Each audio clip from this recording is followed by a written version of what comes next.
ਦੋਸਤੋ, ਕਿਸਾਨੀ ਅੰਦੋਲਨ ਨੂੰ 6 ਮਹੀਨੇ ਤੋਂ ਵੱਧ ਹੋ ਗਏ ਨੇ। ਕੇਂਦਰ ਦੇ ਨਾਲ ਜਿਹੜੀ ਗੱਲਬਾਤ ਕਿਸਾਨ ਆਗੂਆਂ ਦੀ ਹੋਣੀ ਸੀਗੀ, ਉਹ 11 ਦੌਰ ਦੀ ਹੋਈ ਜ਼ਰੂਰ, ਪਰ ਬਿਨਾਂ ਕਿਸੇ ਨਤੀਜੇ ਤੋਂ। ਮਨਪ੍ਰੀਤ, 6 ਮਹੀਨੇ ਤੋਂ ਬਾਅਦ ਕਿੱਥੇ ਖੜੇ ਆ? ਕਿੱਥੇ ਕਿਸਾਨ ਖੜਾ ਹੈ, ਕਿੱਥੇ ਸਰਕਾਰ ਖੜੀ ਹੈ, ਤੇ ਇਹ ਗੱਲਬਾਤ ਅੱਗੇ ਕਿਉਂ ਨਹੀਂ ਵਧ ਰਹੀ? ਸਰਕਾਰ ਕੀ ਸੋਚਦੀ ਹੈ ਤੇ ਕਿਸਾਨ ਕੀ ਸੋਚਦੇ ਆ? ਇਹਦੇ ਉੱਤੇ ਥੋੜਾ ਜਿਹਾ ਜਾਣਨਾ ਪਾਓ।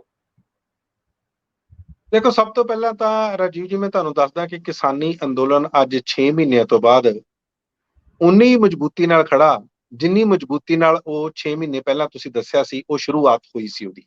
6 ਮਹੀਨੇ ਤੋਂ ਹੁਣ ਵੱਧ ਸਮੇਂ ਦਾ ਹੋ ਗਿਆ। 26 ਨਵੰਬਰ ਨੂੰ ਆਪਾਂ ਨੂੰ ਸਾਰਿਆਂ ਨੂੰ ਯਾਦ ਆ ਕਿ ਕਿਸ ਤਰ੍ਹਾਂ ਕਿਸਾਨ ਦਿੱਲੀ ਦੀਆਂ ਸਰਹੱਦਾਂ ਤੇ ਗਏ। ਜਾਣਾ ਚਾਹੁੰਦੇ ਸੀ ਉਹ ਰਾਮਲੀਲਾ ਮੈਦਾਨ ਦੇ ਵਿੱਚ, ਲੇਕਿਨ ਦਿੱਲੀ ਪੁਲਿਸ ਨੇ ਉਹਨਾਂ ਨੂੰ ਰੋਕ ਲਿਆ ਤੇ ਉਸ ਦਿਨ ਤੋਂ ਉਹ ਉੱਥੇ ਬੈਠੇ ਨੇ। ਉਹ ਚਾਹੇ ਸਿੰਘੂ ਬਾਰਡਰ ਹੋਵੇ, ਤਿਕਰੀ ਬਾਰਡਰ ਹੋਵੇ, ਸ਼ਾਹਜਹਾਨਪੁਰ ਬਾਰਡਰ ਹੋਵੇ ਜਾਂ ਗਾਜ਼ੀਪੁਰ ਬਾਰਡਰ ਹੋਵੇ।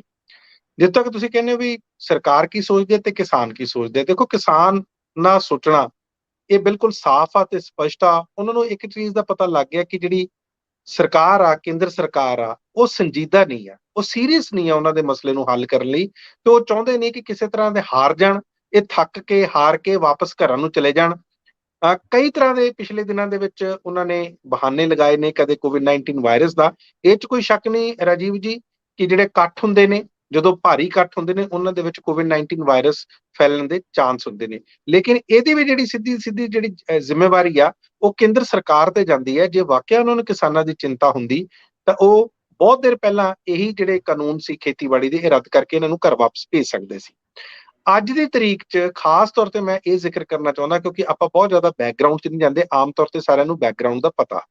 ਜਦੋਂ ਤੋਂ ਖਾਸ ਤੌਰ ਤੇ ਵੈਸਟ ਬੰਗਾਲ ਦੀਆਂ ਜਿਹੜੀਆਂ ਚੋਣਾਂ ਹੋਈਆਂ ਨੇ, ਜਿੱਥੇ ਜਾ ਕੇ ਕਿਸਾਨਾਂ ਨੇ ਪ੍ਰਚਾਰ ਕੀਤਾ ਔਰ ਭਾਰਤੀ ਜਨਤਾ ਪਾਰਟੀ ਦੇ ਖਿਲਾਫ ਬੈਨਰ ਲੈ ਕੇ ਉਹਨਾਂ ਨੇ ਕਿਹਾ ਕਿ ਇਹਨੂੰ ਵੋਟ ਨਹੀਂ ਪਾਉਣੀ। ਔਰ ਸਾਰਿਆਂ ਨੂੰ ਆਪਾਂ ਨੂੰ ਪਤਾ ਜੋ ਨਤੀਜੇ 2 ਮਈ ਨੂੰ ਆਏ ਨੇ, ਭਾਰਤੀ ਜਨਤਾ ਪਾਰਟੀ ਬਹੁਤ ਬੁਰੀ ਤਰ੍ਹਾਂ ਹਾਰੀ ਆ। ਔਰ ਮੈਂ ਤੁਹਾਨੂੰ ਦੱਸਦਾ ਰਾਜੀਵ ਜੀ ਕਿ ਕਿਸਾਨਾਂ ਦਾ ਵੈਸਟ ਬੰਗਾਲ ਦੇ ਵਿੱਚ ਕੁਝ ਪਾਕਟਸ ਦੇ ਵਿੱਚ ਬਹੁਤ ਵੱਡਾ ਹਿੱਸਾ ਰਿਹਾ, ਕਿਉਂਕਿ ਤੁਹਾਨੂੰ ਮੈਂ ਇਹ ਵੀ ਦੱਸਣਾ ਚਾਹੁੰਦਾ ਕਿ ਵੈਸਟ ਬੰਗਾਲ ਦੇ ਵਿੱਚ ਕਿਸਾਨੀ ਬਹੁਤ ਵੱਡੇ ਪੱਧਰ ਤੇ ਆ। ਲਗਭਗ 70 ਤੋਂ 71 ਲੱਖ ਕਿਸਾਨ ਆ। ਸੋ ਉੱਥੇ ਇਹ ਮੈਸੇਜ ਗਿਆ। ਉਸ ਤੋਂ ਬਾਅਦ ਜਦੋਂ ਬੀਜੇਪੀ ਉੱਥੇ ਹਾਰ ਜਾਂਦੀ ਆ ਤੇ ਕਿਸਾਨਾਂ ਦਾ ਜਿਹੜਾ ਅੰਦੋਲਨ ਆ ਹੋਰ ਸਟਰੋਂਗ ਹੋ ਕੇ ਉੱਭਰਦਾ। ਦੂਸਰੀ ਗੱਲ ਮੈਂ ਤੁਹਾਨੂੰ ਇਹ ਦੱਸਣਾ ਚਾਹੁੰਦਾ ਕਿ ਪਿਛਲੇ ਦਿਨਾਂ ਦੇ ਵਿੱਚ ਅਸੀਂ ਲਗਾਤਾਰ, ਜਦੋਂ ਤੋਂ ਕਣਕਾਂ ਦੀਆਂ ਫਸਲਾਂ ਜਿਹੜੀਆਂ ਉਹ ਵੱਢੀਆਂ ਗਈਆਂ, ਮੰਡੀਆਂ 'ਚ ਫਸਲਾਂ ਵਿਕ ਗਈਆਂ, ਲੋਕਾਂ ਨੇ ਆਪਣੇ ਜਿਹੜੇ ਪੈਸੇ ਆ, ਹਾਲਾਂਕਿ ਉੱਥੇ ਅਲੱਗ ਦਿੱਕਤਾਂ ਆਈਆਂ, ਉਸ ਬਾਰੇ ਵੀ ਆਪਾਂ ਕਦੇ ਚਰਚਾ ਜਾਂ ਵਿਚਾਰ ਚਰਚਾ ਕਰ ਲਾਂਗੇ। ਉਸ ਤੋਂ ਬਾਅਦ ਕਿਸਾਨਾਂ ਨੇ ਫੇਰ ਦੁਬਾਰਾ ਉੱਥੇ ਇਕੱਠੇ ਹੋਣਾ ਸ਼ੁਰੂ ਹੋ ਗਏ। ਔਰ ਪਿਛਲੇ ਦਿਨਾਂ ਦੇ ਵਿੱਚ ਜਦੋਂ ਨਰਿੰਦਰ ਸਿੰਘ ਤੋਮਰ ਹੋਣਾ ਨੇ ਲਗਭਗ 2 ਦਿਨ ਪਹਿਲਾਂ ਜਿਹੜਾ ਬਿਆਨ ਦਿੱਤਾ, ਤੁਹਾਨੂੰ ਪਤਾ ਹੀ ਹੈ, ਖੇਤੀਬਾੜੀ ਮੰਤਰੀ ਨੇ ਕਿ ਅਸੀਂ ਗੱਲ ਕਰਨ ਨੂੰ ਤਿਆਰ ਆ, ਲੇਕਿਨ ਗੱਲ ਆ ਜਿਹੜੀ ਉਹ ਕੰਡੀਸ਼ਨਲ ਹੋਏਗੀ। ਇਸ ਚੀਜ਼ ਨੇ ਇੱਕ ਵਾਰੀ ਫੇਰ ਕਿਸਾਨਾਂ ਨੂੰ ਬਹੁਤ ਮਾਯੂਸ ਕੀਤਾ। ਉਹਨਾਂ ਨੂੰ ਲੱਗਦਾ ਕਿ ਸਿਰਫ ਇਹ ਗੱਲਾਂ ਕਰਦੇ ਨੇ, ਗੱਲ ਕਰਨ ਦੇ ਵਿੱਚ ਇਹ ਸੀਰੀਅਸ ਨਹੀਂ ਹੈ। ਇਸੇ ਕਰਕੇ ਲੋਕਾਂ ਨੂੰ ਵੀ ਭਰਮਾ ਰਹੇ ਨੇ ਤੇ ਸਾਨੂੰ ਵੀ ਧੋਖੇ 'ਚ ਰੱਖ ਰਹੇ ਨੇ। ਸੋ ਮੌਜੂਦਾ ਹਾਲਾਤ ਤੁਸੀਂ ਮਨਪ੍ਰੀਤ ਸਾਰੀ ਗੱਲਾਂ ਜਿਹੜੀ ਦੱਸੀ ਆ, ਤੇ ਨਾ ਮੈਂ ਇੱਕ ਕਿਸਾਨ ਨਹੀਂ ਹੈਗਾ, ਪਰ ਫਿਰ ਵੀ ਮੈਂ ਕਿਸਾਨੀ ਹੱਕ ਦੇ ਵਿੱਚ ਖੜਾ। ਪਰ ਇੱਕ ਗੱਲ ਦੱਸੋ ਕਿ ਇਹ ਪੇਚ ਅੜਿਆ ਕਿੱਥੇ ਹੈ? ਸਰਕਾਰ ਕਹਿੰਦੀ ਹੈ ਇਹ 3 ਕਾਨੂੰਨ ਤੁਹਾਡੇ ਫਾਇਦੇ ਵਾਲੇ ਹੈਗੇ ਆ, ਕਿਸਾਨ ਕਹਿੰਦੇ ਸਾਨੂੰ ਫਾਇਦਾ ਨਹੀਂ ਚਾਹੀਦਾ, ਤੁਸੀਂ ਇਹ ਕਾਨੂੰਨ ਰੱਦ ਕਰੋ। ਇਹ ਗੱਲ ਅੜੀ ਕਿੱਥੇ ਹੋਈ ਹੈ? ਹੁਣ ਅੜੀ ਦੀ ਹੈ ਕਿ ਖੜੀ ਦੀ ਹੈ? ਉੱਥੋਂ ਸਰਕਾਰ ਕਹਿੰਦੀ ਹੈ ਕਿਸਾਨ ਅੜੇ ਹੋਏ ਨੇ, ਕਿਸਾਨ ਕਹਿੰਦੀ ਹੈ ਸਰਕਾਰ ਅੜੀ ਹੋਈ ਹੈ। ਯਾਨੀ ਇਸ ਮਸਲੇ ਦਾ ਹੱਲ ਨਿਕਲੂਗਾ ਕਿੱਦਾਂ? ਇਸ ਮਸਲੇ ਦਾ ਹੱਲ ਉਦੋਂ ਤੱਕ ਨਹੀਂ ਨਿਕਲਣਾ ਜਦੋਂ ਤੱਕ ਸਰਕਾਰ, ਜਿਸ ਤਰ੍ਹਾਂ ਮੈਂ ਪਹਿਲਾਂ ਵੀ ਦੱਸਿਆ, ਸੰਜੀਦਾ ਨਹੀਂ ਹੁੰਦੀ, ਸੀਰੀਅਸ ਨਹੀਂ ਹੁੰਦੀ। ਇਹ ਸਰਕਾਰਾਂ ਨੇ ਹੱਲ ਕੱਢਣੇ ਹੁੰਦੇ ਆ। ਸਰਕਾਰਾਂ ਦਾ ਸਿਰਫ ਇਹ ਕਹਿ ਦੇਣਾ ਕਿ ਇਹ ਕਾਨੂੰਨ ਤੁਹਾਡੇ ਹੱਕ 'ਚ ਨੇ, ਤੁਹਾਡੀ ਇਨਕਮ ਵਧਾ ਦੇਣਗੇ, ਤੁਹਾਡੀ ਇਨਕਮ ਅਸੀਂ 2022 ਤੱਕ ਦੁੱਗਣੀ ਕਰ ਦਾਂਗੇ, ਡਬਲ ਕਰ ਦਾਂਗੇ, ਇਹ ਸਿਰਫ ਜਿਹੜੇ ਖਾਲੀ ਜਿਹੜੇ ਵਾਅਦੇ ਆ, ਖੋਖਲੇ ਵਾਅਦੇ ਆ, ਇਹਦੇ ਨਾਲ ਕਿਸਾਨਾਂ ਦਾ ਕੁਝ ਨਹੀਂ ਬਣਨਾ। ਤੁਸੀਂ ਦੇਖੋ ਹੁਣ ਵੀ ਜਿਹੜਾ ਨਰਿੰਦਰ ਸਿੰਘ ਤੋਮਰ ਹੋਣਾ ਦਾ ਜਿਹੜਾ ਬਿਆਨ ਆਉਂਦਾ ਖੇਤੀਬਾੜੀ ਮੰਤਰੀ ਦਾ, ਉਹ ਕਹਿੰਦੇ ਸਾਨੂੰ ਸਮਝਾਇਆ ਜਾਵੇ ਕਿ ਇਹਨਾਂ ਦੇ ਵਿੱਚ ਗਲਤੀ ਕੀ ਹੈ। ਜੇ ਸਾਨੂੰ ਕਿਸਾਨ ਸਮਝਾਉਣ ਦੇ ਵਿੱਚ ਕਾਮਯਾਬ ਹੋ ਜਾਂਦੇ ਨੇ ਤੇ ਅਸੀਂ ਉਹ ਕਾਨੂੰਨ ਦੁਬਾਰਾ ਜਿਹੜੇ ਆ ਉਸ ਤੇ ਗੱਲਬਾਤ ਕਰਨ ਨੂੰ ਤਿਆਰ ਆ। ਲੇਕਿਨ ਤੁਸੀਂ ਦੇਖੋ ਕਿਸ ਤਰ੍ਹਾਂ ਲੋਕਾਂ ਨੂੰ ਹਜੇ ਵੀ ਗੁੰਮਰਾਹ ਕੀਤਾ ਜਾ ਰਿਹਾ। ਜਾਂ ਤਾਂ ਉਹਨਾਂ ਨੂੰ ਲੱਗਦਾ ਕਿ ਲੋਕਾਂ ਨੂੰ ਪਤਾ ਨਹੀਂ ਹੈ, ਜਾਂ ਲੋਕਾਂ ਨੂੰ ਇਸ ਦੀ ਕੋਈ ਜਾਣਕਾਰੀ ਨਹੀਂ। ਇਸੇ ਕਰਕੇ ਬਲਬੀਰ ਸਿੰਘ ਰਾਜੇਵਾਲ ਹੋਣਾ ਨੇ ਕਿਹਾ ਕਿ ਤੁਸੀਂ ਇਸ ਤਰ੍ਹਾਂ ਕਰੋ, ਜਿਸ ਤਰ੍ਹਾਂ ਤੁਸੀਂ ਪਹਿਲਾਂ ਕਿਹਾ ਕਿ 11 ਗੇਟ ਦੀ ਜਿਹੜੀ ਗੱਲਬਾਤ ਆ, 11 ਦੌਰ ਦੀ ਗੱਲਬਾਤ, 11 ਵਾਰ ਬੈਠ ਕੇ ਜਿਹੜੀ ਬੇਸਿੱਟਾ ਰਹੀ, ਰਾਜੇਵਾਲ ਸਾਹਿਬ ਨੇ ਕਿਹਾ ਕਿ ਤੁਸੀਂ ਇਸ ਤਰ੍ਹਾਂ ਕਰੋ, 11 ਦੌਰ ਦੀ ਗੱਲਬਾਤ ਤੁਸੀਂ ਜਨਤਕ ਕਰੋ। ਉਹਦੀ ਜਿਹੜੀ ਵੀਡੀਓ ਰਿਕਾਰਡਿੰਗ ਆ, ਉਹਦੀ ਜਿਹੜੀ CCTV ਫੁਟੇਜ ਆ, ਉਹ ਲੋਕਾਂ ਤੱਕ ਪਹੁੰਚੇ, ਤਾਂ ਕਿ ਉਹ ਲੋਕਾਂ ਨੂੰ ਪਤਾ ਲੱਗੇ ਕਿ ਅਸੀਂ ਕਿੰਨੇ ਵਾਰੀ ਤੁਹਾਨੂੰ ਪੁਆਇੰਟ ਵਾਈਜ਼ ਪੁਆਇੰਟ ਇਹ ਦੱਸ ਚੁੱਕੇ ਆ ਕਿ ਇਹ ਜਿਹੜੇ ਕਾਨੂੰਨ ਨੇ ਖੇਤੀਬਾੜੀ, ਇਹ ਲੋਕਾਂ ਦੇ ਜਾਂ ਕਿਸਾਨਾਂ ਦੇ ਹੱਕ ਵਿੱਚ ਨਹੀਂ ਆ, ਤੇ ਇਹਨਾਂ ਨੂੰ ਤੁਸੀਂ ਵਾਪਸ ਲਓ। ਹੁਣ ਤੁਸੀਂ ਬਾਰ-ਬਾਰ ਇਹ ਕਹਿਣਾ, ਪਹਿਲਾਂ ਵੀ ਤੁਹਾਨੂੰ ਯਾਦ ਹੋਣਾ ਤੋਮਰ ਸਾਹਿਬ ਨੇ ਗੱਲ ਕਹੀ ਸੀ ਕਿ ਇਹਦੇ ਵਿੱਚ ਦੱਸੋ ਸਾਨੂੰ ਕਾਲਾ ਕੀ ਆ। ਸੋ ਮੈਨੂੰ ਲੱਗਦਾ ਇਹ ਜਿਹੜੀਆਂ ਚੀਜ਼ਾਂ ਕਹਿ ਕੇ ਬਾਹਰ, ਔਰ ਤੁਸੀਂ ਰਾਜੀਵ ਜੀ ਯਾਦ ਕਰੋ, ਬਹੁਤ ਦੇਰ ਜਦੋਂ ਪਹਿਲਾਂ ਨਰਿੰਦਰ ਮੋਦੀ ਜਿਹੜੇ ਪ੍ਰਧਾਨ ਮੰਤਰੀ ਨੇ, ਉਹਨਾਂ ਨੇ ਬਿਆਨ ਦਿੱਤਾ ਸੀ ਕਿ ਮੈਂ ਤਾਂ ਸਿਰਫ ਇੱਕ ਫੋਨ ਕਾਲ ਦੂਰ ਆ, ਮੈਨੂੰ ਜਦੋਂ ਵੀ ਮਰਜ਼ੀ ਕਾਲ ਕਰ ਲਓ।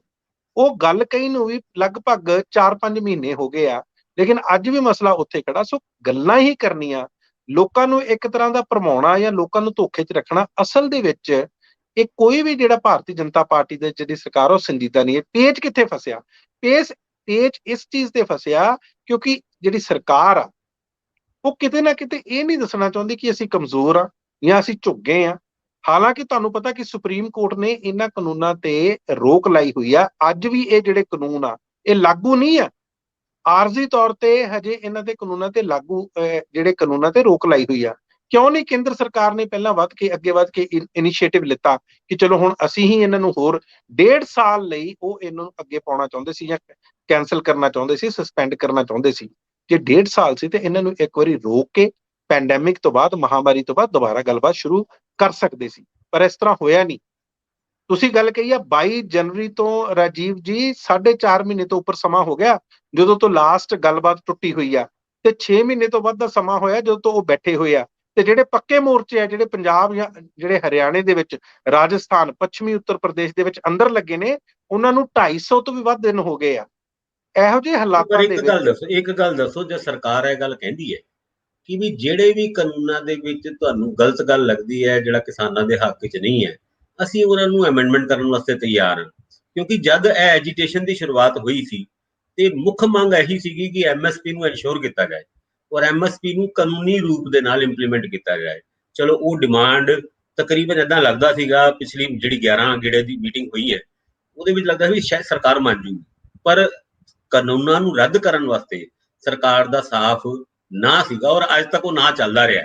ਯਾਨੀ ਅੱਗੇ ਚੱਲ ਕੇ ਅਮੈਂਡਮੈਂਟ ਨਾਲ ਗੱਲ ਬਣ ਸਕਦੀ ਹੈ ਜਾਂ ਤਿੰਨੋਂ ਕਾਨੂੰਨ ਰੱਦ ਕਰਕੇ ਹੀ ਗੱਲ ਕੇਂਦਰ ਸਰਕਾਰ ਮੰਨੇਗੀ?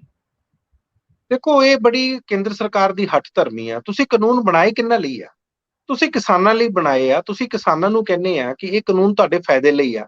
ਕਿਸਾਨਾਂ ਨੇ ਤੁਹਾਨੂੰ ਪੁਆਇੰਟ ਵਾਈਜ਼ ਪੁਆਇੰਟ ਦੱਸਤਾ ਕਿ ਸਾਰੇ ਜਿਹੜੇ ਤਿੰਨੇ ਕਾਨੂੰਨ ਨੇ ਉਹ ਉਹਨਾਂ ਦੇ ਹੱਕ ਵਿੱਚ ਨਹੀਂ ਆ। ਔਰ ਇਹ ਕਈ ਵਾਰੀ ਜਿਹੜੇ ਐਕਸਪਰਟਸ ਨੇ, ਐਗਰੀਕਲਚਰਲ ਐਕਸਪਰਟਸ ਨੇ, ਇਕਨੋਮਿਕ ਐਕਸਪਰਟਸ ਨੇ, ਉਹਨਾਂ ਨੇ ਵੀ ਦੱਸਿਆ ਕਿ ਇਹ ਕਿਸਾਨਾਂ ਦੇ ਹੱਕ ਵਿੱਚ ਨਹੀਂ ਹੈ। ਜਦੋਂ ਉਹਨਾਂ ਨੇ ਕਿਹਾ ਕਿ ਇਹ ਹੱਕ 'ਚ ਨਹੀਂ ਆ, ਤੇ ਉਹਨਾਂ ਨੂੰ ਵਾਪਸ ਲੈਣ ਦੇ ਵਿੱਚ ਕੀ ਤੁਸੀਂ ਦੱਸੋ ਇਤਰਾਜ਼ ਕੀ ਆ?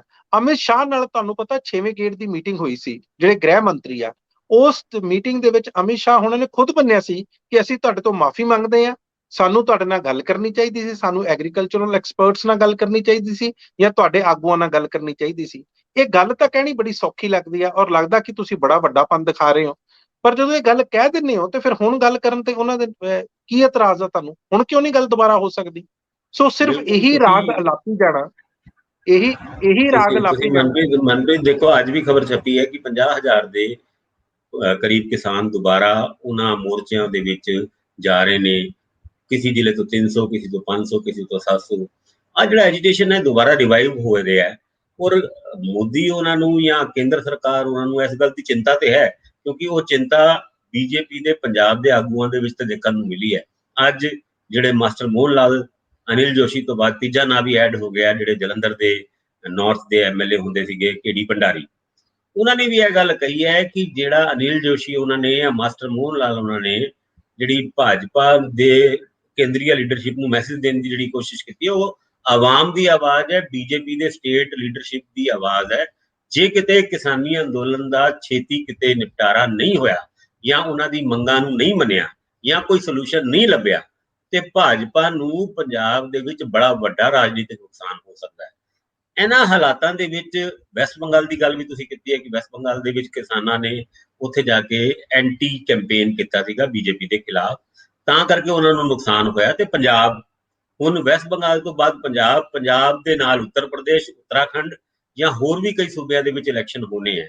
ਭਾਜਪਾ ਨੂੰ ਵੀ ਤਾਂ ਅੰਦਰੋਂ ਡਰ ਲੱਗਦਾ ਹੋਏਗਾ ਕਿ ਕਿਸਾਨਾਂ ਦੇ ਸੰਘਰਸ਼ ਦੇ ਰਾਹੀਂ ਕਿਤੇ ਆਪਾਂ ਫੇਲ ਨਾ ਹੋ ਜਾਈਏ। ਇਸ ਮੁੱਦਿਆਂ ਨੂੰ ਧਿਆਨ ਵਿੱਚ ਰੱਖਦੇ ਹੋਏ ਭਾਜਪਾ ਤੁਹਾਨੂੰ ਲੱਗਦਾ ਆਉਣ ਵਾਲੇ ਟਾਈਮ ਵਿੱਚ ਕੋਈ ਏਦਾਂ ਦਾ ਫੈਸਲਾ ਲੈ ਸਕਦੀ ਹੈ ਕਿ ਇਹਨਾਂ ਮਸਲਿਆਂ ਦਾ ਹੱਲ ਲੱਭ ਕੇ ਇਹਨਾਂ ਮਸਲਿਆਂ ਨੂੰ ਹੱਲ ਕਰਕੇ ਆਪਣਾ ਉਹ ਵੋਟ ਬੈਂਕ ਵਾਪਿਸ ਰੀਗੇਨ ਕਰ ਸਕਦੀ ਹੈ? ਰਾਜੀਵ ਜੀ, ਜਿਹੜੀ ਤੁਸੀਂ ਗੱਲ ਕਰ ਰਹੇ ਹੋ ਇਹ ਉਹਨਾਂ ਸਰਕਾਰਾਂ ਲਈ ਕਹਿ ਰਹੇ ਹੋ ਜਿਨ੍ਹਾਂ ਦੇ ਜ਼ਮੀਨ ਦੇ ਉੱਤੇ ਕੰਨ ਹੁੰਦੇ ਨੇ। ਸੁਪਰੀਮ ਕੋਰਟ ਨੇ, ਹਾਈ ਕੋਰਟ ਨੇ ਪਿਛਲੇ ਦਿਨਾਂ ਦੇ ਵਿੱਚ ਤੁਹਾਨੂੰ ਪਤਾ ਕਿ ਕੇਂਦਰ ਸਰਕਾਰ ਨੂੰ ਕਿੰਨੀ ਵਾਰੀ ਝਾੜ ਪਾਈ ਆ ਕਿ ਤੁਸੀਂ ਕੋਵਿਡ-19 ਦੇ ਜਿਹੜੇ ਪ੍ਰਬੰਧਾਂ ਦੇ ਵਿੱਚ ਬਿਲਕੁਲ ਨਾਕਾਮਯਾਬ ਰਹੇ ਹੋ, ਔਰ ਇੱਥੋਂ ਤੱਕ ਕਿਹਾ ਕਿ ਤੁਹਾਡਾ ਜਿਹੜਾ ਤੁਹਾਨੂੰ ਤੁਸੀਂ ਜ਼ਮੀਨੀ ਹਕੀਕਤ ਤੋਂ ਬਿਲਕੁਲ ਵਾਬਸਤਾ ਨਹੀਂ ਆ, ਜ਼ਮੀਨੀ ਹਕੀਕਤ ਤੋਂ ਤੁਸੀਂ ਬਹੁਤ ਦੂਰ ਹੋ। ਇਹ ਅੰਦੋਲਨ ਕਦੇ ਵੀ ਮੱਠਾ ਨਹੀਂ ਸੀ ਪਿਆ। ਤੁਸੀਂ ਇਸ ਗੱਲ ਤੋਂ ਇਹਨਾਂ ਦੀ ਜਿਹੜੀ ਇੱਕ ਥੋੜੀ ਸਮਝੋ ਕਿ ਇਹਨਾਂ ਦੀ ਸਾਈਕੋਲੋਜੀ ਕੀ ਆ, ਸੋਚਦੇ ਕਿਸ ਤਰ੍ਹਾਂ, ਮਾਨਸਿਕਤਾ ਕੀ ਆ। ਜਦੋਂ ਸੁਪਰੀਮ ਕੋਰਟ ਦੇ ਵਿੱਚ ਕੇਸ ਚੱਲ ਰਿਹਾ ਸੀ ਤੇ ਯਾਦ ਕਰੋ ਇੱਕ ਹਰੀਸ਼ ਸਾਲਵੇ ਜਿਹੜੇ ਬੜੇ ਸੀਨੀਅਰ ਵਕੀਲ ਨੇ, ਉਹ ਰਿਪਰੈਜ਼ੈਂਟ ਕਰ ਰਹੇ ਸੀ ਇੱਕ ਪ੍ਰਾਈਵੇਟ, ਉਹ ਸਰਕਾਰ ਨੂੰ ਨਹੀਂ ਸੀ ਰਿਪਰੈਜ਼ੈਂਟ ਕਰ ਰਹੀ, ਲੇਕਿਨ ਬੋਲੀ ਬਿਲਕੁਲ ਸਰਕਾਰ ਦੀ ਬੋਲ ਰਹੇ ਸੀ। ਤੇ ਉਹਨਾਂ ਨੇ ਇੱਕ ਗੱਲ ਕਹੀ ਸੀ ਸੁਪਰੀਮ ਕੋਰਟ ਨੂੰ ਕਿ ਮੀ ਲਾਰਡ, ਜਿਹੜੇ ਕਿਸਾਨ ਆ, ਤੁਸੀਂ ਜੋ ਵੀ ਫੈਸਲਾ ਲੈਣਾ ਕਿਤੇ ਇਹ ਨਾ ਹੋਵੇ ਕਿਸਾਨ ਜਿੱਤਦੇ ਹੋਏ ਨਜ਼ਰ ਨਹੀਂ ਆਉਣੇ ਚਾਹੀਦੇ ਤੇ ਸਰਕਾਰ ਹਾਰਦੀ ਹੋਈ ਨਜ਼ਰ ਨਹੀਂ ਆਉਣੀ ਚਾਹੀਦੀ।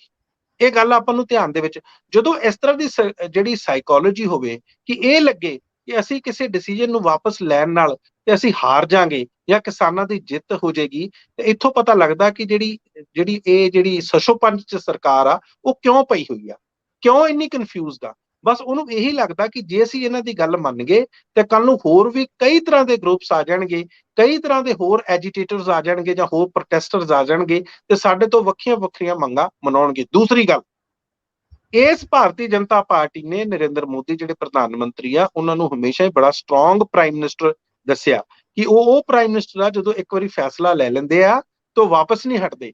ਉਸ ਚੀਜ਼ ਨੂੰ, ਉਸ ਇਮੇਜ ਨੂੰ ਵੀ ਇਹਨਾਂ ਨੇ ਬਰਕਰਾਰ ਰੱਖਣਾ। ਉਸ ਇਮੇਜ ਨੂੰ ਬਰਕਰਾਰ ਰੱਖਣ ਲਈ ਇਹ ਬਿਲਕੁਲ ਵੀ ਝੁਕਣ ਨੂੰ ਤਿਆਰ ਨਹੀਂ ਆ। ਇਸੇ ਕਰਕੇ ਜਿਹੜੀ ਹੱਡ ਨਹੀਂ, ਧਰਮ ਇੱਥੇ ਮੈਂ ਤੁਹਾਡੇ ਤੋਂ ਡਿਫਰ ਕਰਨਾ। ਪਿੱਛੇ ਪ੍ਰਧਾਨ ਮੰਤਰੀ ਦਾ ਦੇਸ਼ ਦੇ ਨਾਮ ਸੰਬੋਧਨ ਸੀਗਾ, ਉਹਦੇ ਵਿੱਚ ਪਹਿਲੇ ਜਿਹੜੇ ਲਿੱਤੇ ਗਏ ਫੈਸਲੇ ਸੀ ਉਹਨਾਂ ਤੋਂ ਉਲਟ ਫੈਸਲਾ ਲੈਂਦੇ ਹੋਏ ਕੋਵਿਡ ਦੀ ਵੈਕਸੀਨ ਪੂਰੇ ਦੇਸ਼ ਦੇ ਵਿੱਚ ਫ੍ਰੀ ਕਰਤੀ। ਕਹਿੰਦੇ ਵੀ ਹੁਣ ਸੈਂਟਰ ਰਿਸਪੌਂਸਿਬਿਲਿਟੀ ਲਏਗਾ। ਭਾਵੇਂ ਇਸ ਮੁੱਦੇ ਦੇ ਉੱਤੇ ਸੁਪਰੀਮ ਕੋਰਟ ਦੇ ਵਿੱਚ ਸਰਕਾਰ ਦੀ ਖਿਚਾਈ ਹੋਈ ਸੀ, 30 ਤਰੀਕ ਨੂੰ ਨੈਕਸਟ ਡੇਟ ਹੈ, ਔਰ ਸੁਪਰੀਮ ਕੋਰਟ ਨੇ ਬਹੁਤ ਸਾਰੀ ਗੱਲਾਂ ਸਰਕਾਰ ਤੋਂ ਏਦਾਂ ਦੀ ਪੁੱਛ ਲਈ ਸੀ, ਜੇ ਸਰਕਾਰ ਉਦਾਂ ਦੀ ਗੱਲਾਂ ਕੋਰਟ ਦੇ ਵਿੱਚ ਸਬਮਿਟ ਕਰਦੀ ਹੈ ਤੇ ਸਰਕਾਰ ਫਸਦੀ ਹੈ।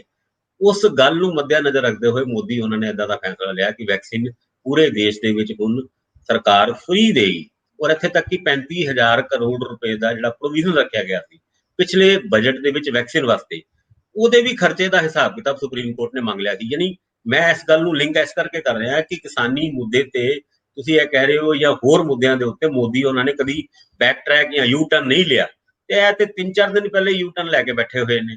ਤੇ ਕਿਸਾਨੀ ਮੁੱਦੇ ਦੇ ਉੱਤੇ ਪਤਾ ਵੀ ਹੈ ਕਿ ਨੁਕਸਾਨ ਹੋਏਗਾ, ਪਤਾ ਵੀ ਹੈ ਕਿ ਯੂਪੀ ਦੇ ਵਿੱਚ, ਪੰਜਾਬ ਦੇ ਵਿੱਚ ਤੇ ਵੈਸਟ ਬੰਗਾਲ ਦੇ ਵਿੱਚ ਜ਼ਮੀਨ ਸਿਆਸੀ ਉਹਨਾਂ ਦੀ ਖਿਸਕ ਰਹੀ ਹੈ, ਖਿਸਕ ਗਈ ਹੈ, ਤੇ ਉਸ ਤੋਂ ਬਾਅਦ ਵੀ ਯੂ ਟਰਨ ਨਾ ਲੈਣ ਤੇ ਇਹ ਤੇ ਆਪਣਾ ਨੁਕਸਾਨ ਵਾਲੀ ਗੱਲ ਹੈਗੀ ਹੈ। ਨਹੀਂ, ਜਿਹੜੀ ਤੁਸੀਂ ਗੱਲ ਕਹੀ ਆ ਉਹ ਤੁਸੀਂ ਬਿਲਕੁਲ ਠੀਕ ਕਹੀ ਆ, ਪਰ ਕੀ ਗੱਲ ਤੁਹਾਨੂੰ ਲੱਗਦਾ ਕਿ ਜਿਹੜਾ ਪ੍ਰਧਾਨ ਮੰਤਰੀ ਦੇ ਰਾਤੋਂ ਰਾਤ ਜਿਹੜਾ ਦਿਲ 'ਚ ਪਰਿਵਰਤਨ ਹੋ ਗਿਆ ਜਾਂ ਉਹਨਾਂ ਦਾ ਕੋਈ ਹਿਰਦੇ ਪਰਿਵਰਤਨ ਹੋ ਗਿਆ, ਉਹਨਾਂ ਨੂੰ ਮਜਬੂਰੀ 'ਚ ਫੈਸਲਾ ਲੈਣਾ ਪਿਆ ਜਦੋਂ ਉੱਤੋਂ ਸੁਪਰੀਮ ਕੋਰਟ ਨੇ ਉਹਨਾਂ ਨੂੰ ਝਿੜਕਾਂ ਮਾਰੀਆਂ ਔਰ 2 ਹਫ਼ਤਿਆਂ ਦੇ ਵਿੱਚ ਐਫੀਡੇਵਿਟ ਦੇਣ ਲਈ ਕਿਹਾ ਔਰ ਦੱਸਿਆ ਕਿ ਤੁਸੀਂ ਸਾਰਾ ਕੁਝ ਦੱਸੋ, ਇੱਕ ਡਾਕੂਮੈਂਟ ਸਬਮਿਟ ਕਰਾਓ ਕਿ ਤੁਸੀਂ ਕਿਸ ਤਰ੍ਹਾਂ ਵੈਕਸੀਨ ਖਰੀਦੀ ਆ, ਕਿਹੜੇ ਵਿਅਕਤੀ ਨੇ ਖਰੀਦੀ ਆ, ਤੁਹਾਡੇ 3 ਰੇਟ ਕਿਉਂ ਆ, ਜਿਹੜੇ ਤੁਸੀਂ ਖਰੀਦਦੇ ਹੋ 150 ਦੀ, ਸੂਬਿਆਂ ਨੂੰ ਕਹਿੰਦੇ ਹੋ 400 ਦੀ, ਤੇ ਫਿਰ ਜਿਹੜੇ ਪ੍ਰਾਈਵੇਟ ਹਸਪੀਟਲ ਉਹ 600 ਦੀ ਖਰੀਦਣ। ਤੇ ਇਹ ਸਾਰੇ ਮੁੱਦੇ ਔਰ 35,000 ਕਰੋੜ ਦੀ ਜਿਹੜੀ ਤੁਸੀਂ ਗੱਲ ਕੀਤੀ ਹੈ, ਤੁਸੀਂ ਬਜਟ ਦੇ ਵਿੱਚ ਰੱਖਿਆ, ਤੁਸੀਂ ਸਾਨੂੰ ਦੱਸੋ ਤਾਂ ਸਹੀ ਤੁਸੀਂ ਖਰਚਿਆ ਕਿੱਥੇ ਆ।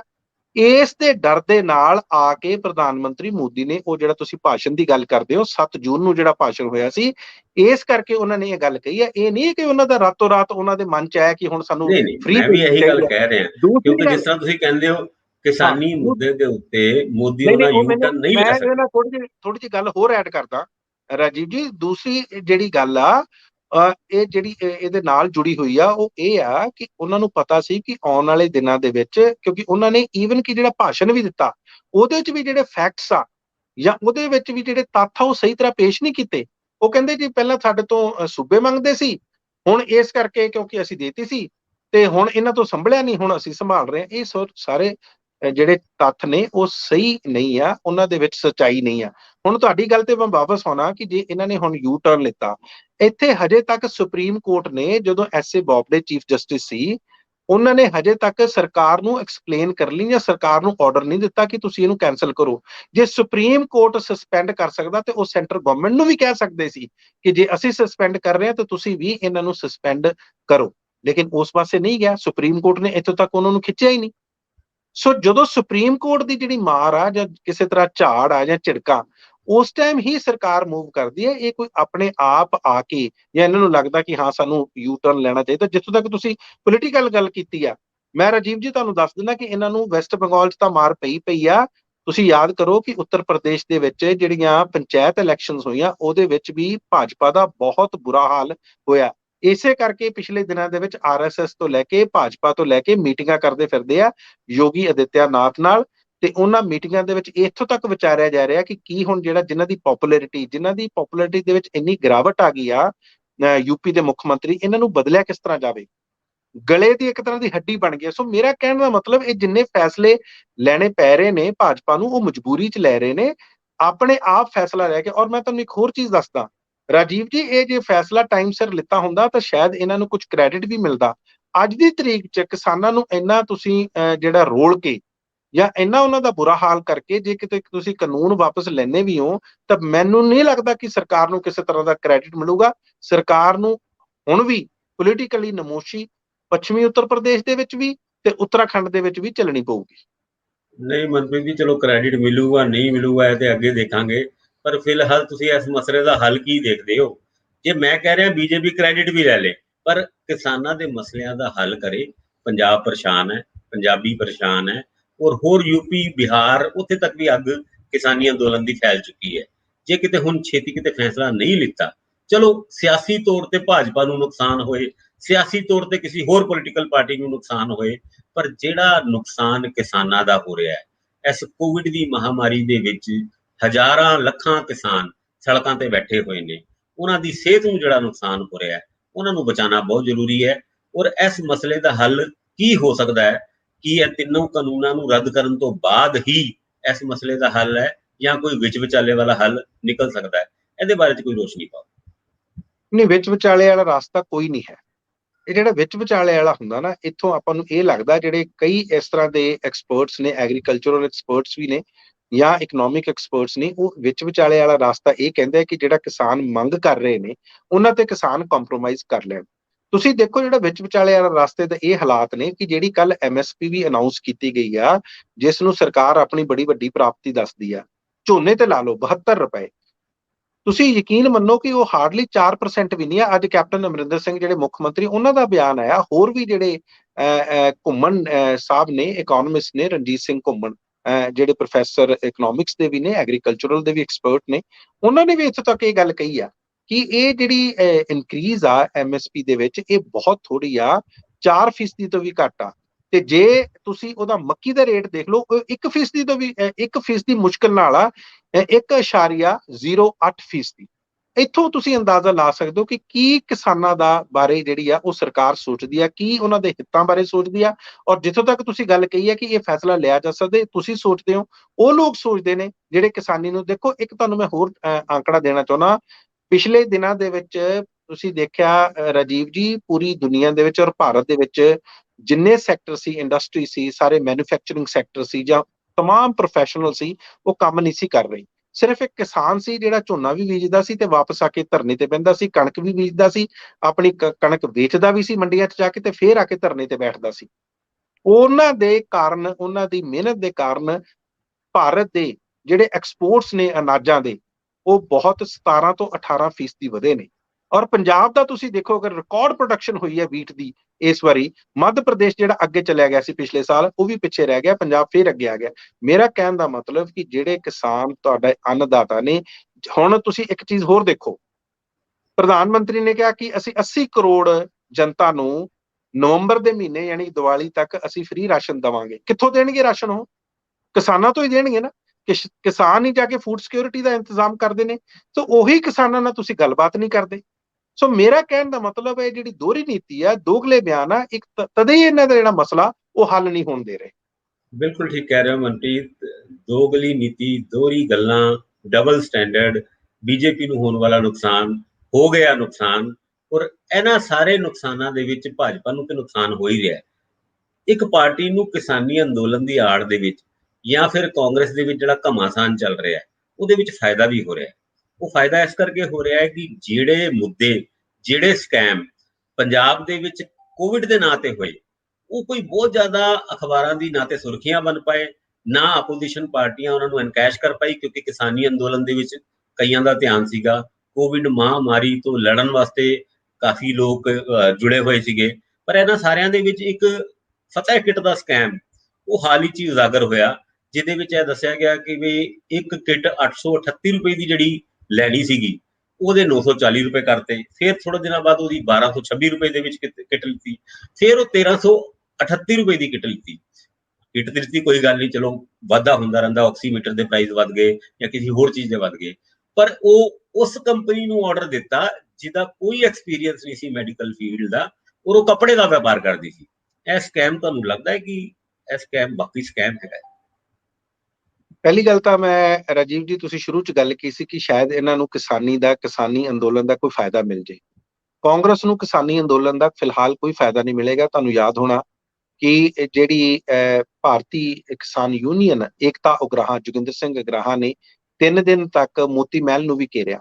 ਉਹਨਾਂ ਨੂੰ ਪਤਾ ਕਿ ਜਿਹੜੀ ਪੰਜਾਬ ਦੀ ਸਰਕਾਰ ਆ, ਕਾਂਗਰਸ ਦੀ ਸਰਕਾਰ ਆ, ਜਿਹਨੇ ਮਤਾ ਪਾਸ ਕੀਤਾ ਸੀ, ਉਹ ਸਿਰਫ ਮਤਾ ਹੀ ਰਹਿ ਗਿਆ ਉਹਨਾਂ ਕਾਨੂੰਨਾਂ ਦੇ ਖਿਲਾਫ, ਤਿੰਨ ਖੇਤੀਬਾੜੀ ਕਾਨੂੰਨਾਂ ਦੇ ਖਿਲਾਫ। ਲੇਕਿਨ ਐਕਚੁਅਲ ਦੇ ਵਿੱਚ ਗਰਾਊਂਡ ਤੇ ਜ਼ਮੀਨ ਦੇ ਉੱਤੇ ਉਸਦਾ ਕੁਝ ਨਹੀਂ ਹੋਇਆ।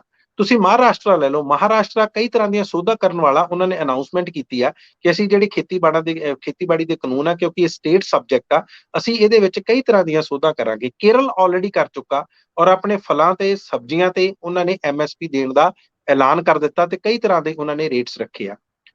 ਹਜੇ ਤੱਕ ਪੰਜਾਬ ਸਰਕਾਰ ਨੇ ਉਸ ਤੇ ਕੁਝ ਨਹੀਂ ਕੀਤਾ। ਇੱਕ ਗੱਲ ਅੱਗੇ ਆ ਜਾਓ ਫਤਿਹ ਕਿਟਸ ਤੇ। ਫਤਿਹ ਕਿਟਸ ਦੀ ਤੁਹਾਡੀ ਗੱਲ ਬਿਲਕੁਲ ਠੀਕ ਆ, ਔਰ ਤੁਸੀਂ ਆਪ ਹੀ ਪਹਿਲਾਂ ਸਾਰਿਆਂ ਨੂੰ ਐਕਸਪਲੇਨ ਕਰਤਾ ਕਿ 3 ਜਿਹੜੇ ਇਹਨਾਂ ਨੇ ਦਿੱਤੇ ਆ ਵੱਖਰੇ ਵੱਖਰੇ ਰੇਟਸ, ਜਿਹੜੇ ਟੈਂਡਰਸ ਅਵਾਰਡ ਕੀਤੇ ਗਏ ਆ। ਤੁਸੀਂ ਦੇਖੋ ਪਹਿਲਾਂ ਜਿਹੜਾ 3 ਅਪ੍ਰੈਲ ਨੂੰ ਉਸ ਟਾਈਮ ਇੱਕ ਹੋਰ ਰੇਟ ਸੀ ਜਿਹੜਾ ਤੁਸੀਂ ਦੱਸਿਆ 837 ਰੁਪਏ ਦਾ ਸ਼ਾਇਦ, ਜਿਹੜਾ ਪਰ ਕਿਟ ਸੀ, ਔਰ ਉਹਦੇ ਵਿੱਚ 16,668 ਦੇ ਕਰੀਬ ਕਿਟ ਸੀ। ਦੂਸਰਾ ਜਿਹੜਾ ਆਰਡਰ ਸੀ ਉਹ 50,000 ਕਿਟ ਸੀ। ਜਿਹੜਾ ਤੀਸਰਾ ਆਰਡਰ ਸੀ ਉਹ 1.5 ਲੱਖ ਸੀ। ਔਰ ਤਿੰਨਾਂ ਦੇ ਤੁਸੀਂ ਦੇਖੋ ਵੱਖਰੇ ਵੱਖਰੇ ਰੇਟਸ ਆ। ਔਰ ਰਾਜੀਵ ਜੀ, ਗੱਲ ਇੱਥੇ ਨਹੀਂ ਖਤਮ ਹੁੰਦੀ। ਇਹ ਲਗਭਗ 20 ਕਰੋੜ ਤੋਂ ਲੈ ਕੇ 27 ਕਰੋੜ ਰੁਪਏ ਤੱਕ ਦਾ ਸਕੈਮ ਹੈ ਜਦੋਂ ਵੀ ਸਰਕਾਰ ਕਿਸੇ ਬਲਕ ਦੇ ਵਿੱਚ ਆਰਡਰ ਦਿੰਦੇ ਆ। ਬਲਕਿ ਤੁਸੀਂ ਦੇਖੋ ਜਿਹੜੀਆਂ ਉਹਦੇ ਵਿੱਚ 17-18 ਆਈਟਮਸ ਆ ਉਸ ਫਤਿਹ ਕਿਟਸ ਦੇ ਵਿੱਚ, ਜਿਹੜੀਆਂ COVID-19 ਪੇਸ਼ੈਂਟਸ ਨੂੰ ਦੇਣੀਆਂ ਸੀ, ਤੇ ਜਿਹੜਾ ਨਾਂ ਰੱਖਿਆ ਸੀ ਕਿ ਉਹ ਵਰਤ ਕੇ ਉਹ ਇਸ ਬਿਮਾਰੀ ਦੇ ਉੱਤੇ ਫਤਿਹ ਪਾ ਸਕਦੇ ਆ, ਇਹੋ ਜਿਹਾ ਹੋਇਆ ਨਹੀਂ। ਕਿਉਂਕਿ ਉਹਦੇ ਵਿੱਚ ਜਿਹੜੀਆਂ ਕੁਝ ਮੈਡੀਸਨ ਸੀ ਉਹ ਵੀ ਗਾਇਬ ਸੀ, ਜਿਹੜੀਆਂ ਪਰਸਨਲ ਪ੍ਰੋਟੈਕਟਿਵ ਇਕਵਿਪਮੈਂਟ ਹੁੰਦਾ ਉਹ ਗਾਇਬ ਸੀ। 17-18 ਪਰ ਇਹ ਆਈਟਮ ਸਾਰੇ ਸਕੈਮ ਦੇ ਵਾਸਤੇ ਰਿਸਪੌਂਸਿਬਲ ਕੌਣ ਹੈ? ਕਿਉਂਕਿ ਇਹ ਜਿਹੜੇ ਸਿਹਤ ਮੰਤਰੀ ਹੈਗੇ, ਕਹਿੰਦੇ ਮੇਰੀ ਡਿਪਾਰਟਮੈਂਟ ਦਾ ਕੋਈ ਕੰਮ ਨਹੀਂ ਸੀ, ਕੋਈ ਨਹੀਂ ਹੋਇਆ ਜੀ। ਉਹਨਾਂ ਨੇ ਨਾ ਸਰਕਾਰ ਨੇ ਨਾ ਮੁੱਖ ਮੰਤਰੀ ਨੇ ਇਹਨਾਂ ਐਲੀਗੇਸ਼ਨਾਂ ਦਾ ਜਵਾਬ ਦਿੱਤਾ। ਇੱਥੇ ਤੱਕ ਕਿ ਜਿਹੜੀ ਵੈਕਸੀਨ ਪ੍ਰਾਈਵੇਟ ਹਸਪੀਟਲਾਂ ਦੇ ਵਿੱਚ ਵੇਚੀ ਗਈ ਸੀ, ਜਿਹੜੀ 400 ਰੁਪਏ ਦੀ ਖਰੀਦ ਕੇ 1030 ਰੁਪਏ ਦੀ, 1040 ਰੁਪਏ ਦੀ ਪ੍ਰਾਈਵੇਟ ਹਸਪੀਟਲਸ ਨੂੰ ਵੇਚੀ ਗਈ ਸੀ, ਜਦ ਇਹ ਗੱਲ ਉਜਾਗਰ ਹੋਈ, ਨਾਲ ਦੇ ਨਾਲ ਉਸ ਡਿਸੀਜਨ ਨੂੰ ਰਿਵਰਸ ਕਰ ਲਿੱਤਾ ਗਿਆ। ਪਰ ਨਾ ਤੇ ਮੁੱਖ ਮੰਤਰੀ ਨੇ, ਨਾ ਸਿਹਤ ਮੰਤਰੀ ਨੇ, ਨਾ ਕਿਸੇ ਹੋਰ ਕੈਬਨਿਟ ਨੇ ਕਿਸੇ ਵੀ ਤਰੀਕੇ ਦੀ ਰਿਸਪੌਂਸਿਬਿਲਿਟੀ ਲੈਂਦੇ ਹੋਏ ਕਿਸੇ ਦੇ ਖਿਲਾਫ ਕੋਈ ਐਕਸ਼ਨ ਲਿੱਤਾ। ਤੁਸੀਂ ਰਾਜੀਵ ਜੀ ਦੇਖੋ, ਕਿਉਂਕਿ ਜਿਹੜੇ ਕੰਪੈਰੀਜ਼ਨ ਆ ਨਾ ਉਹ ਸੁਭਾਵਿਕ ਆ। ਇੰਨੀਆਂ ਮੌਤਾਂ ਹੋ ਗਈਆਂ ਗੰਗਾ ਦੇ ਵਿੱਚ, ਜਿਹੜੇ COVID-19 ਜਿਹੜੇ ਪੇਸ਼ੈਂਟਸ ਮਰੇ ਨੇ, ਆਕਸੀਜਨ ਤੋਂ ਬਗੈਰ ਮਰੇ ਨੇ, ਜਾਂ ਜਿਹੜੇ ਕੁਪ੍ਰਬੰਧਾਂ ਕਰਕੇ, ਜਿਨ੍ਹਾਂ ਦੇ ਪ੍ਰਬੰਧ ਨਹੀਂ ਠੀਕ ਤਰ੍ਹਾਂ ਹੋ ਕੇ ਸਿਹਤ ਦੇ, ਉਹਨਾਂ ਦੀਆਂ ਲਾਸ਼ਾਂ ਕੰਨਿਆਂ ਤੇ, ਕੀ ਕਦੇ ਭਾਰਤ ਸਰਕਾਰ ਨੇ ਉਸ ਦੇ ਬਾਰੇ ਕੋਈ ਆਪਣੇ ਆਪ ਨੂੰ ਅਕਾਊਂਟੇਬਲ ਜਾਂ ਉਸ ਦਾ ਜਵਾਬਦੇਹੀ ਦਿੱਤੀ ਹੈ? ਬਲਕਿ ਹਜੇ ਵੀ ਉਹ ਕਹਿ ਰਹੇ ਕਿ ਅਸੀਂ ਬੜੀ ਜਲਦੀ। ਇਸੇ ਤਰ੍ਹਾਂ ਪੰਜਾਬ ਸਰਕਾਰ ਨੂੰ ਜਦੋਂ ਹੈਲਥ ਮਿਨਿਸਟਰ ਨੂੰ ਪੁੱਛਿਆ ਜਾਂਦਾ ਤੇ ਉਹ ਕਹਿੰਦੇ ਅਸੀਂ ਜਵਾਬ ਹਾਈ ਕੋਰਟ ਦੇ ਵਿੱਚ ਦਵਾਂਗੇ, ਕਿਉਂਕਿ ਹਾਈ ਕੋਰਟ ਦੇ ਵਿੱਚ ਇਹ ਮਸਲਾ ਜਿਹੜਾ ਆਲਰੇਡੀ ਚੱਲ ਰਿਹਾ। ਦੇਖੋ, ਇਸ ਤਰ੍ਹਾਂ ਦੀਆਂ ਜਿਹੜੀਆਂ ਲੇਮ ਐਕਸਕਿਊਜ਼ਸ ਨੇ, ਇਸ ਤਰ੍ਹਾਂ ਦੀਆਂ ਜਿਹੜੀਆਂ ਇੱਕ ਤਰ੍ਹਾਂ ਦੀਆਂ ਆਪਣੇ ਆਪ ਨੂੰ ਬਚਾਉਣ ਦੀਆਂ ਜਿਹੜੀਆਂ ਇਹਨਾਂ ਦੀਆਂ ਕਵਾਇਤਾਂ ਨੇ ਜਾਂ ਕੋਸ਼ਿਸ਼ਾਂ ਨੇ, ਉਹ ਕਾਮਯਾਬ ਨਹੀਂ ਹੋਣੀਆਂ, ਕਿਉਂਕਿ ਲੋਕੀ ਆ ਜਿਹੜੇ ਉਹ ਦੇਖ ਰਹੇ ਨੇ। ਜਿੱਥੋਂ ਤੱਕ ਤੁਹਾਡਾ ਵੈਕਸੀਨ ਦਾ ਸਵਾਲ ਆ, ਤੁਸੀਂ ਦੇਖੋ ਇਹੀ ਸਾਰੀਆਂ ਸਟੇਟ ਗਵਰਨਮੈਂਟਸ ਰੌਲਾ ਪਾਉਂਦੀਆਂ ਸੀ। ਪਹਿਲਾਂ ਤਾਂ ਕਹਿ ਰਹੇ ਸੀ ਕਿ ਸਾਨੂੰ ਵੈਕਸੀਨ ਜਿਹੜੀ ਆ, ਵੈਕਸੀਨ ਪੂਰੀਆਂ ਦਿਓ, ਸਾਡੇ ਵੈਕਸੀਨ ਸੈਂਟਰ ਬੰਦ ਹੋ ਰਹੇ ਆ, ਇਸ ਕਰਕੇ ਅਸੀਂ ਜਿਹੜੇ ਵੈਕਸੀਨੇਸ਼ਨ ਨਹੀਂ ਕਰ ਪਾ ਰਹੇ। ਲੇਕਿਨ ਜਦੋਂ ਆਉਂਦੀ ਆ ਵੈਕਸੀਨ ਤੇ ਜਿਹੜੀ 42,000 ਡੋਜ਼ ਆ ਉਹ ਪ੍ਰਾਈਵੇਟ ਹਸਪਤਾਲਾਂ ਨੂੰ ਦੇ ਦਿੱਤੀ ਜਾਂਦੀ ਆ। ਜਿਹੜੀ ਇਸੇ ਸਰਕਾਰ ਨੂੰ, ਇੱਕ ਸੂਬਾ ਸਰਕਾਰ ਨੂੰ 400 ਰੁਪਏ 'ਚ ਮਿਲਦੀ ਹੈ, ਜਿਸ ਤਰ੍ਹਾਂ ਤੁਸੀਂ ਆਪ ਵੀ ਜ਼ਿਕਰ ਕੀਤਾ, ਉਹ 1060 ਰੁਪਏ 'ਚ, ਜਿਹੜੀ ਪ੍ਰਾਈਵੇਟ ਹਸਪੀਟਲ ਆ ਉਹ ਉਹਨੂੰ 1560 ਰੁਪਏ 'ਚ ਵੇਚਣਗੇ। ਅੱਛਾ, ਉਹਦੀ ਐਕਸਪਲੇਨੇਸ਼ਨ ਕੀ ਦਿੱਤੀ ਜਾਂਦੀ ਹੈ ਕਿ ਅਸੀਂ ਮੁਨਾਫਾ ਕਮਾਉਣਾ ਸੀ, 2 ਕਰੋੜ 77 ਲੱਖ ਜਾਂ 80 ਲੱਖ ਉਹਨਾਂ ਨੇ ਕਮਾਉਣਾ ਸੀ, ਉਹਦੀਆਂ ਅਸੀਂ ਹੋਰ ਡੋਜ਼ਿਸ ਲੈਣੀਆਂ ਸੀ। ਇਹ ਕਹਿ ਕੇ ਸਾਨੂੰ ਦੱਸਿਆ ਜਾਂਦਾ। ਦੂਸਰਾ, ਜਿਹੜੀ ਇਹ ਸਾਰੀ ਗੱਲ ਆ ਇਹ ਬਿਊਰੋਕ੍ਰੇਸੀ ਤੇ ਸਿੱਟ ਦਿੱਤੀ ਜਾਂਦੀ ਹੈ ਕਿ ਜਿਹੜੇ ਅਫਸਰ ਆ, ਬਾਬੂ ਆ, ਉਹਨਾਂ ਨੇ ਜੀ ਇਹ ਡਿਸੀਜਨ ਲੈ ਲਿਆ, ਸਾਨੂੰ ਪੁੱਛਿਆ ਨਹੀਂ। ਜੇ ਉਹਨਾਂ ਨੇ ਆਪਣੇ ਆਪ ਡਿਸੀਜਨ ਲੈ ਲਿਆ, ਫਿਰ ਤਾਂ ਜਿਹੜੇ ਵਿਰੋਧੀ ਇਹਨਾਂ ਦੇ ਐਮਐਲਏ ਨੇ ਜਾਂ ਮੰਤਰੀ ਕਹਿੰਦੇ ਨੇ ਉਹ ਠੀਕ ਹੀ ਕਹਿੰਦੇ ਨੇ। ਜੇ ਸਰਕਾਰ ਮੰਤਰੀ ਨਹੀਂ ਚਲਾ ਸਕਦੇ, ਜਿਹੜੇ ਇਹਨਾਂ ਦੇ ਬੌਸਸ ਹੁੰਦੇ ਆ, ਤੇ ਫਿਰ ਇਹਨਾਂ ਨੂੰ ਛੱਡ ਦੇਣਾ ਚਾਹੀਦਾ। ਇਹੀ ਗੱਲ ਉਹ ਕਹਿ ਰਿਹਾ ਕਿ ਸਾਰਾ ਕੁਝ ਬਿਊਰੋਕ੍ਰੇਸੀ ਚਲਾ ਰਹੀ ਆ। ਸੋ ਹਰ ਪਾਸੇ ਇਹ ਫਸਦੇ ਹੋਏ ਲੱਗਦੇ। ਦੂਸਰੀ ਗੱਲ ਜਿਹੜੀ ਮੈਂ ਇੰਪੋਰਟੈਂਟ ਦੱਸਣੀ ਚਾਹੁੰਦਾ ਕਿ ਜੇ ਤੁਸੀਂ ਕਿਸ ਆਧਾਰ ਤੇ ਕੋਈ ਡਿਸੀਜਨ ਲਿੱਤਾ ਸੀ ਪ੍ਰਾਈਵੇਟ ਹਸਪੀਟਲਸ ਨੂੰ, ਜੇ ਤੁਸੀਂ ਵਾਕਿਆ ਜਿਹੜੀਆਂ ਵੈਕਸੀਨ ਡੋਜ਼ਿਸ ਦਿੱਤੀਆਂ ਸੀ, ਤੇ ਫਿਰ ਵਾਪਸ ਕਿਉਂ ਲੈ ਲਿਆ? ਤੁਹਾਨੂੰ ਕਮ ਸੇ ਕਮ ਆਪਣੇ ਸਟੈਂਡ ਤੇ ਖੜਨਾ ਚਾਹੀਦਾ ਸੀ, ਤਰਕ ਦੇਣਾ ਚਾਹੀਦਾ ਸੀ ਕਿ ਅਸੀਂ ਇਸ ਕਰਕੇ ਇਹ ਸਾਰਾ ਕੁਝ ਕੀਤਾ। ਲੇਕਿਨ ਇਹਨਾਂ ਦੋਨਾਂ ਮਾਮਲਿਆਂ ਦੇ ਵਿੱਚ ਪੰਜਾਬ ਸਰਕਾਰ, ਕਾਂਗਰਸ ਸਰਕਾਰ ਜਿਹੜੀ ਪੰਜਾਬ ਦੀ ਆ, ਉਹ ਬਿਲਕੁਲ ਫੇਲ ਆ। ਇਸੇ ਕਰਕੇ ਤੁਸੀਂ ਦੇਖੋ ਆਮ ਆਦਮੀ ਪਾਰਟੀ ਨੇ ਲੋਕਪਾਲ ਦੀ ਜਿਹੜੀ ਇਨਕੁਆਇਰੀ ਮੰਗੀ ਆ, ਈਵਨ ਕਿ ਸ਼੍ਰੋਮਣੀ ਅਕਾਲੀ ਦਲ ਦੇ ਸੁਖਬੀਰ ਬਾਦਲ ਹੋਣਾ ਨੇ ਵੀ ਇਸ ਦੀ ਇਨਕੁਆਇਰੀ ਮੰਗੀ ਆ। ਉਹ ਚਾਹੁੰਦੇ ਨੇ ਕਿ ਇਹਨਾਂ ਦੀ ਕੋਈ ਇਨਕੁਆਇਰੀ ਹਾਈ ਲੈਵਲ ਤੇ ਹੋਵੇ। ਸੀਬੀਆਈ ਦੀ ਪ੍ਰੋਬ ਉਹ ਮੰਗ ਰਹੇ ਨੇ। ਇਹਨਾਂ ਦੇ ਬਾਰੇ ਪੰਜਾਬ ਸਰਕਾਰ ਕਿਸੇ ਤਰ੍ਹਾਂ ਦਾ ਕੋਈ ਵੀ ਐਕਸਪਲੇਨੇਸ਼ਨ ਦੇਣ 'ਚ ਨਾਕਾਮਯਾਬ ਆ। ਪੰਜਾਬ ਸਰਕਾਰ ਕਿਸੇ ਵੀ ਐਕਸਪਲੇਨੇਸ਼ਨ ਦੇਣ ਦੇ ਵਿੱਚ ਨਾਕਾਮਯਾਬ ਹੈ। ਕਿਸਾਨੀ ਮੁੱਦੇ ਤੇ ਬੀਜੇਪੀ ਕੋਈ ਵੀ ਇੱਕ ਕੜਾ ਫੈਸਲਾ, ਕੜਾ ਇਨ ਦਾ ਸੈਂਸ ਜਾਂ ਤੇ ਉਹਦਾ ਸੋਲੂਸ਼ਨ ਜਾਂ ਫਿਰ ਕੋਈ ਹੋਰ ਫੈਸਲਾ ਲੈਣ ਵਿੱਚ ਨਾਕਾਮਯਾਬ ਹੈ। ਇਹਨਾਂ ਨਾਕਾਮਯਾਬੀ ਦੀ ਦੌੜ ਦੇ ਵਿੱਚ ਅਸੀਂ ਤੇ ਤੁਸੀਂ ਇਹਨਾਂ ਮੁੱਦਿਆਂ ਨੂੰ ਉਜਾਗਰ ਕਰਦੇ ਰਵਾਂਗੇ ਤੇ ਪੰਜਾਬ ਟ੍ਰਿਬਿਊਨ ਟੀਵੀ ਦੇ ਵਿੱਚ ਇਸ ਤਰ੍ਹਾਂ ਦੀ ਡਿਸਕਸ਼ਨ ਜਾਰੀ ਰੱਖਾਂਗੇ। ਧੰਨਵਾਦ ਮਨਪ੍ਰੀਤ ਜੀ, ਤੁਸੀਂ ਸਾਡੇ ਨਾਲ ਸਟੂਡੀਓ ਦੇ ਵਿੱਚ ਆਏ ਔਰ ਅੱਗੇ ਚੱਲ ਕੇ ਵੀ ਅਸੀਂ ਏਦਾਂ ਦੀ ਡਿਸਕਸ਼ਨ ਜਾਰੀ ਰੱਖਾਂਗੇ। ਧੰਨਵਾਦ। ਧੰਨਵਾਦ।